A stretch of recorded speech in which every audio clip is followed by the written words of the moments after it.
Hello, my fellow CS colleagues. I'm Sarah B. Cruz from PRETREAT CSS, where we educate, motivate, and have a little fun onboarding into our careers with professional development.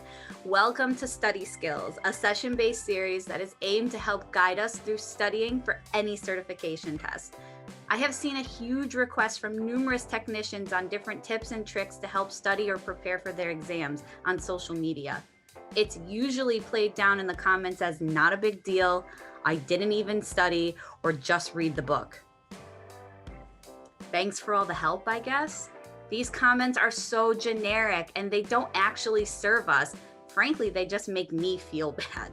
Full transparency, I have study limitations, hyperfocus, memory retention issues, test anxiety, and imposter syndrome, just to name a few, which is why comments like "it's no big deal" bother me, or "I didn't even study" really annoy me.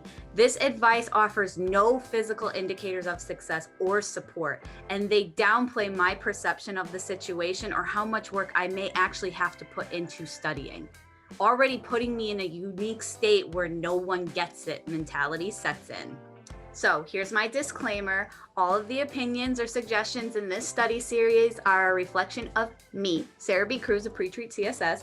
Take what you need and leave the rest. So to all my aspiring techs, or for the real MVPs already in their profession struggling with certification testing, I hope this helps you put the CSS in your success. So for today's action steps, we're going to work on getting ready to study. Remember, solid foundation is key for any long-lasting professional practice. Let's discuss incentivizing yourself. Sit back and think why you are doing this. The obvious answer is to get certified, but that's why you're studying, not why you're putting yourself through study. Is it higher pay? Is it to get a job? Will this help you feel successful? This is your incentive, whatever the reason, your buy-in. This is a must. So if it's because someone's making you, dig deeper.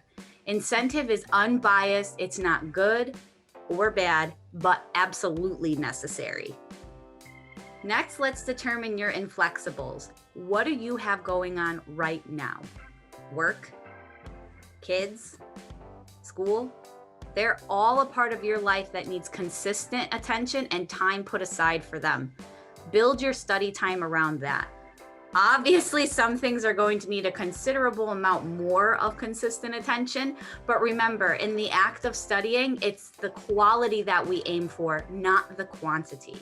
Let's consider the environment we need to study in, whether it's solo, with background noise, in a group. The possibilities are endless. This can be determined by your study style and testing limitations. Where do you excel when you commit to studying? When do you get in your zone, dare I say? I like to factor in rewards as a way to break my own hyperfocus, but it also keeps me interested in studying.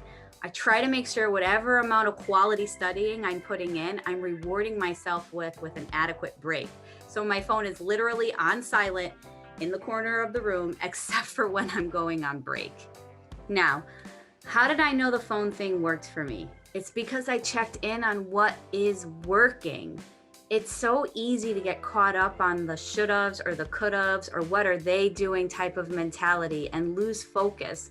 Remember, we're trying to build a foundation that works for us, you and me, not one that mirrors the generic comments on social media. Instead, try questions like this. What are my best hours? AM or PM? What do I get distracted by? And don't worry if it's everything, but try to get a little more specific than that. How long am I able to focus before I have to break away? So you can usually tell when that's happening when you're feeling underproductive.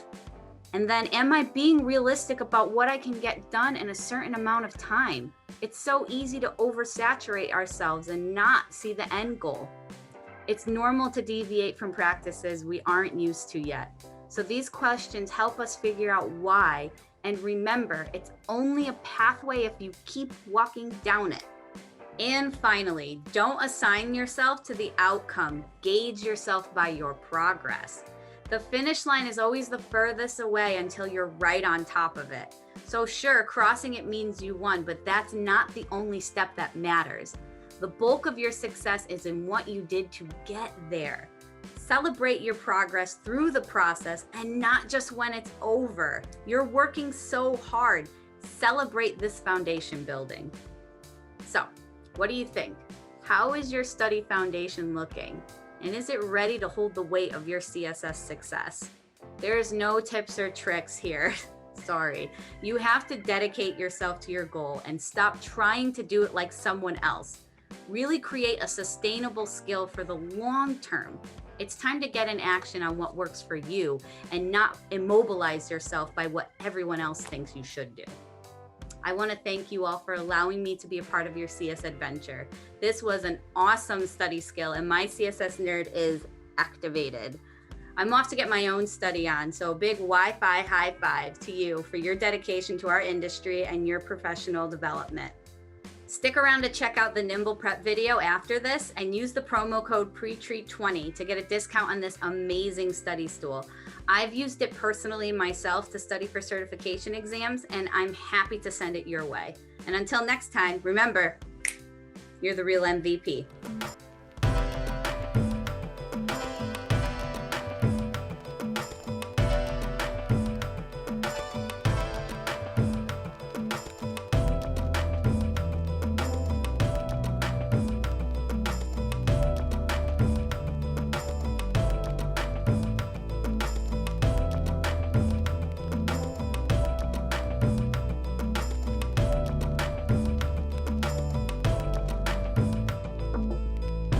You know I'm good for a workbook.